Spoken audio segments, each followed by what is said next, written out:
I used to stay in Gandhi Bihar, Nehru Bihar on the 5th floor because the rent was the cheapest. Right. We could barely manage with fan. It was hot. I was sitting on an iron chair with just barely a piece of cloth. I used to sit there and study, sweating in 45 degree, 46 degree. But I used to say, Armstrong, this is just a passing phase of your life. Just give your best, no matter what the circumstances be.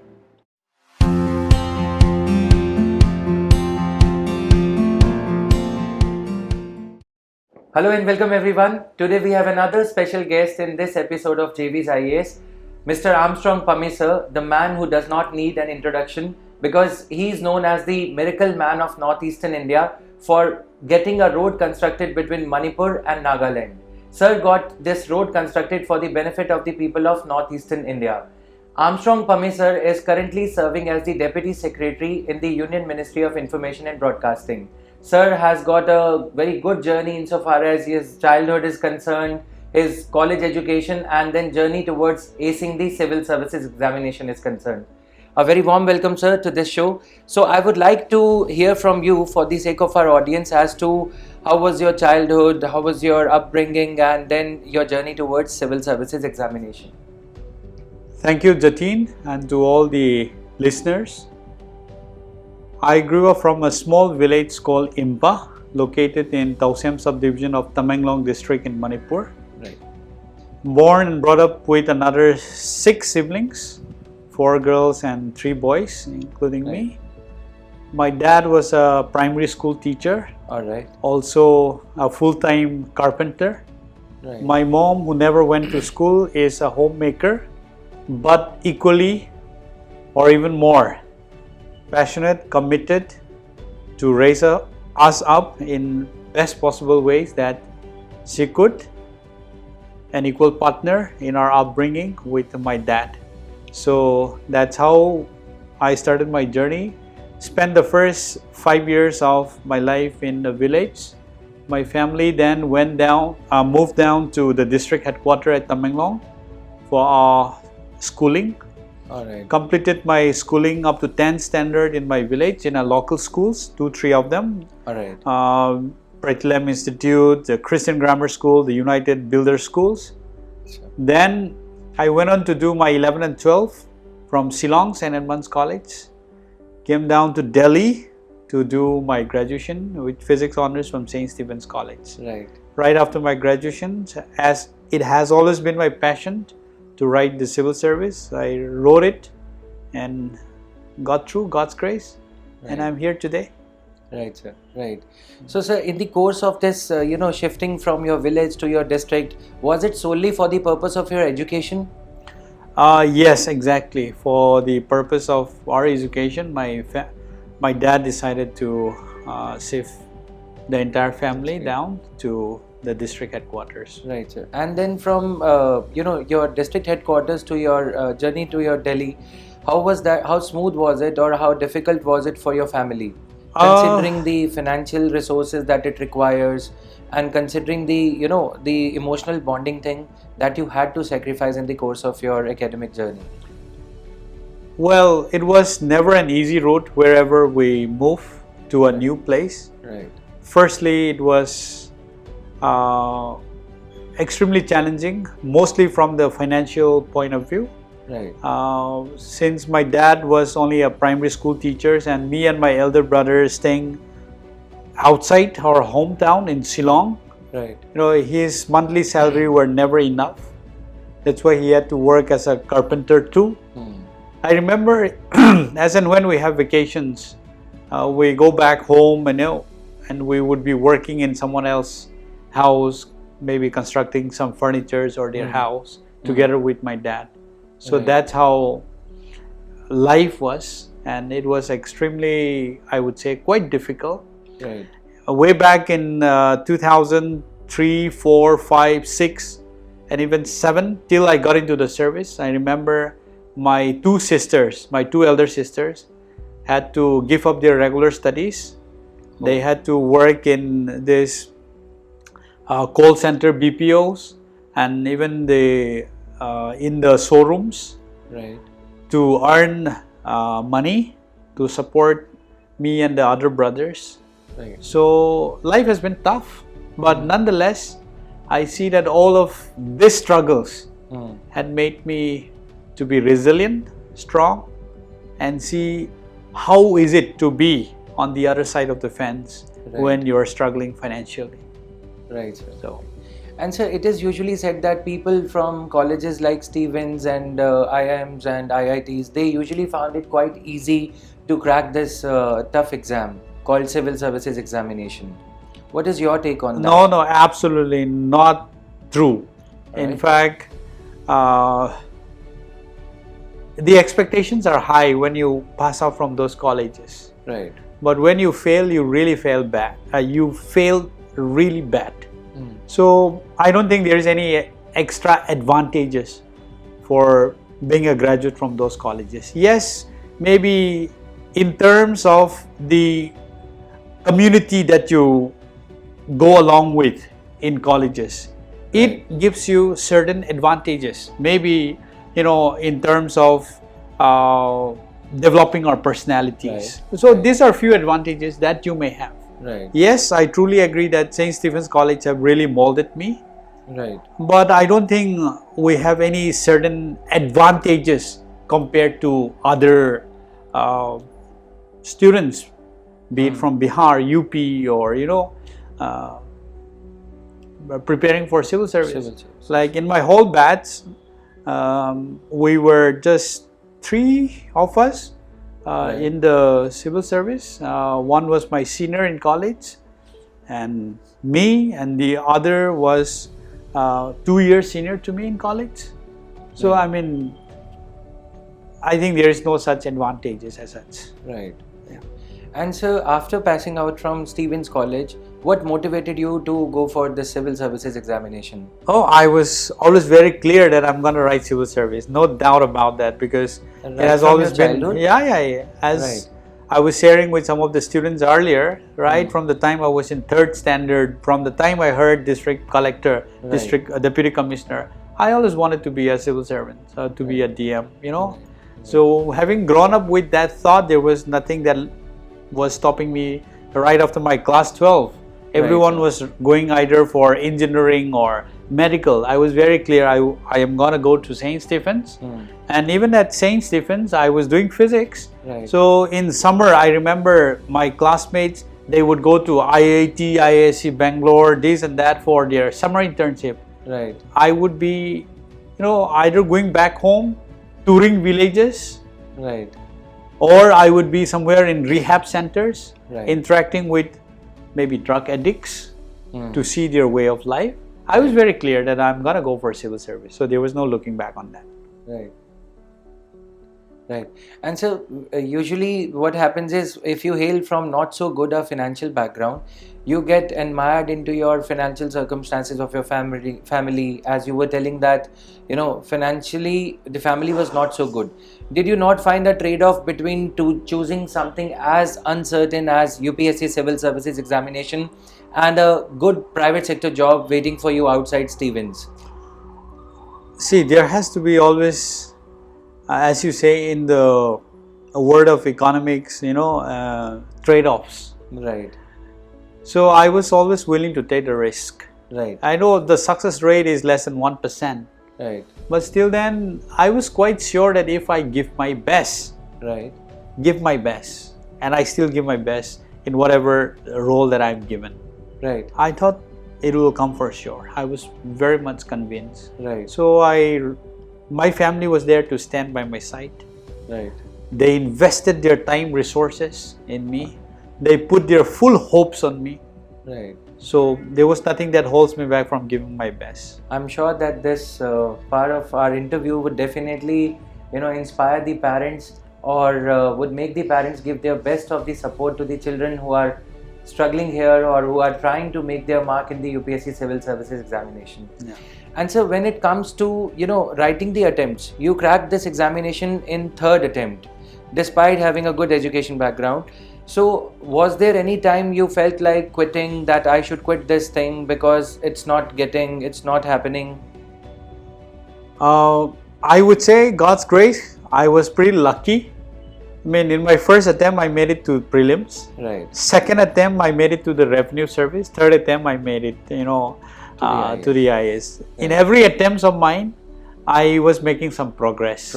So maybe not everyone is lucky. I mean, 99% of the people might not be lucky to see a progress being developed every attempt. Right. So to all the aspirant, I would say that, give yourself certain amount of years, maybe 3-5 years.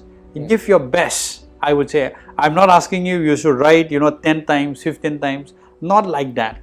But I think one should make a smart choice. I was so focused on giving at least 5 years of my life, nothing doing except this examination. Right. So I gave my all in all for that. Right. And talking to Armstrong Pame sir cannot be without the Miracle Man tag. So sir, I would like you to dwell upon this aspect as to what made you, motivated you to take that task of getting the road constructed without enough funding, even if you were an IAS officer. So what propelled you to get that road constructed despite so many obstacles? See, Jatin, I would not call myself a miracle man because I always call myself a village boy. Right. In fact, I was lucky to be posted in my own district, in my own subdivision, with my own people, and at the right time. See, one thing was very clear. I had to walk to villages on foot because there was no road. Right. So either I could complain to the government saying that, there is no road, so I will not go to any of the village. I could just sit in my office, still get the same salary. Right. Or I could blame all those people who had not done the road. However, when I started pursuing for construction of this road, my state from, being Manipur, Manipur being a resource crunch state, it would have taken so many years to get the project approved, funding, this and that. However, I have only less than a year as an SDM. I say to myself, Armstrong, do whatever you can, little bit of whatever you can. Right.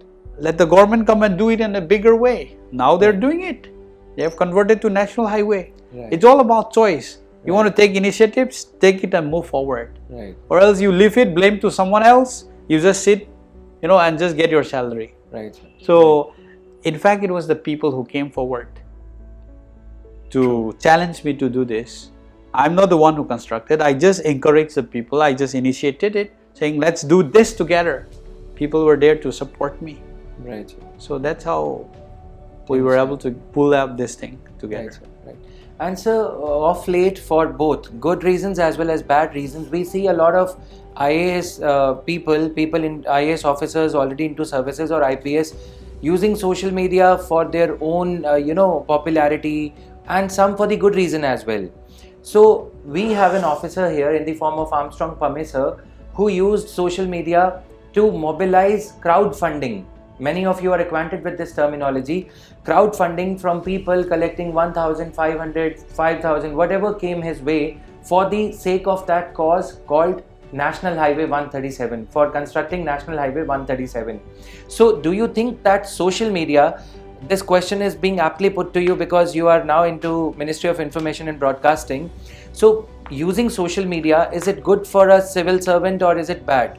So let me just clarify this thing. Right, sir. Well, that was way back in 2012 Right. when we were constructing the road, initiating. So we opened up a channel whereby people can come forward, right, sir, and pool their resources together, be it 5,000 bucks, 1,000, or even 10 rupees. Right. In fact, this made it such a huge success. Right, sir. Not necessarily because of the financial that was coming, but because of the people's driven effort. We were able to put people together to make that happen. True, sir. That was long before being declared a national highway. Right, sir. Right. Now, second thing is, yes, I don't think there is any harm in the civil servant going forward and letting people reach out to them, right, through social media. Through social Why media. not do it?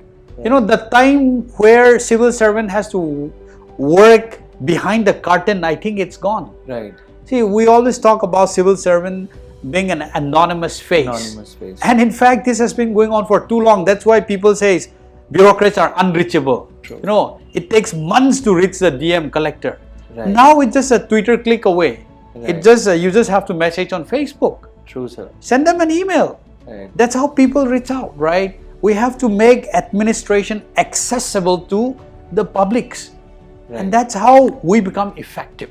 Right. That's how we get to know what are the exact problems in societies. Right. So I don't think any problem is there, if a civil servant reach out to the people through social media. I absolutely think, time is gone. The time has gone where, social medias and public servant doesn't go together. I think that is a wrong concept. So you In fact, basically mean to say that principle of anonymity is melting away.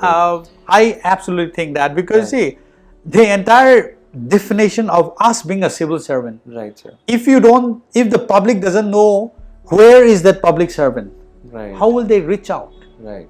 Right. Right, sir. So I truly believe that use the social media to a positive cause. I do social media posting maybe once in a week or maybe once a month. I generate lots of new ideas. True, sir. I generate a lot of support. If I have to correct the idea, which I thought may not be, that great, people give suggestion, I make correction out of it. Right. Right. In fact, many of my initiatives has taken off very well because I take suggestions from them through social medias. Right. Right. So brilliant things have come out using the social media, right? Use it for the right platforms, right cause. Right. And so now talking about your posting as the DM in your native district, usually people do not get their native district as their posting. Exactly. So would you like to share some experiences from your DM posting? So I would say Manipur being a small state, Right, not right. many officers. Right. So I was lucky enough, with the blessing of the government, led by the Chief Minister, I was given the posting in my district, and that too twice. Right. I would say amongst many civil servants in the country, I am one of the most so far satisfied civil servant. Right. My childhood memories, as much as I can remember, I used to wonder what DMs would be doing in their office. Right. What type of food DC must be eating. Right. You just can't enter a DC office or DC bungalow just like that, right? Right, sir. We could only see the wall from outside Right. as a kid. Right, sir. Right. So one day, as I was looking out of my office window, I see lots of kids coming out from their school with their uniform. So I was looking back into my childhood days. As a child, I really wanted to see what's happening in the office, what's being eaten for dinner, breakfast, lunch in DC's bungalow. Right. So I said, why not give students a chance to come and see what I'm doing in the office, to come and eat food together with me. Right. So I floated this idea of inviting children for office hour interaction Right, sir. and dinner with me. I said second Friday of every month. Once I threw the invitation open to the schools, there were too many competitions among the children who will go and who will not go. Right. I thought I'll just invite 20 students. All right. It became such a big thing Right. to be chosen to go to DM's office and bungalow. So maybe I increased the number of students to 40, then twice a month. Great. With that initiative, I was able to reach out to at least 40 or 30 students each from each of the schools in my district, Right. so that I can give them a tour of DC bungalow, eat together with me, interact with them at the office hours. So I think that's how, the kids were so excited. They share ideas. I asked them, if you were DC today, what would you like to see? Right. I get lots of new ideas, right? And sir, now recently being posted to Union Ministry of Information and Broadcasting, how do you find yourself here? There you were working at the field level, the ground level, closer to the people. Here in Delhi, how do you find yourself? Working for the betterment of the people as a civil servant. See, in one's phase of life, one has to keep learning. Right. So the last 13 and a half years of my career has 80% of them had been in the field. True. So interacted with the public, this and that. So this is the time I feel that I need to learn new things. Right. So rightly, the government has given me this entirely new field, which I absolutely had no idea about. Right. Films, as you know, I rarely watch films. Right. Now, I'm happy to be a part of this ministry, looking into, how film festivals are organized, Right. studying how to make policies for the entire nations in terms of audio visuals, gaming, comics, These are new things for me. So it's giving me a new avenues. Right. And I'm also looking into opportunities, how film industries can bring about employment to the people. Right. Right. So these are new fields for me. So quite excited, and I'm looking forward to contributing towards the growth of our nation through this new posting that I'm in. Right, sir. And sir, lastly, what would be your message to the budding civil services aspirants, especially from the northeastern India? You've been an icon for them, you've been a role model for them. So we see that youth, the people who are preparing for civil services, they get distracted. And how should they keep themselves motivated all throughout their journey? If you could share a bit of examples from your interview, from your entire journey as a civil services aspirant. Say not only for the youths from Northeast, but for the entire nation. Right. The first thing is, let your focus be very clear. Right. Give yourself this much number of years. There is no substitute for giving your best. Right. You will not regret if you have given your best. Even if you don't make it through the exam, you will not regret in life. Right. In fact, I would say that preparing for civil service, if you have given your best and studying for that number of hours every day, I'm sure you will fit so well in other work, whatever works that you take up, you will still be very successful. Right. So give your best. That's the first thing. Second thing is to keep yourself motivated. I know it's a difficult thing, but once you have your path, the reason why you want to be in the civil service, that reason being made very clear and imbibe it in your heart and mind, Right. I think you will go a long way. You don't need anyone, you don't need Armstrong coming and preaching to you, you don't need anyone coming and telling you do this, do that. Right. I think you can stay motivated if the reason why you want to be in the civil service is, it has to come from your heart. Right. See, for me, it was very clear. I grew up from a difficult place. Right, sir.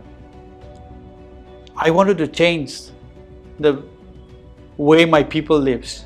Right. I wanted to bring a better road. Right. I wanted to bring a better ground. I was committed to that. So there was nothing that could hold me back Right, sir. from giving my best. Right. So that much I can tell you. And once you're committed, you have something called perseverance. Right. Bear on it, bear with it. I used to stay in Gandhi Bihar, Nehru Bihar on the 5th floor because the rent was the cheapest. Right. We could barely manage with fan. It was hot. I was sitting on an iron chair with just barely a piece of cloth. I used to sit there and study, sweating in 45 degree, 46 degree. But I used to say, Armstrong, this is just a passing phase of your life. Just give your best, no matter what the circumstances be. Right. Financial issues, this and that could never hold me down. So give your best. Right. That's all. So financial issues could never hold him back. So with that, I would like to thank sir for sparing the precious time here, and we would keep on coming up with some more celebrities, some more eminent personalities in this show. Thank you for watching. We thank you once again, sir, on behalf of our entire audience and entire team JVS IAS. Thanks to you for your precious time, sir. Thank you so much. Thank you, Jatin.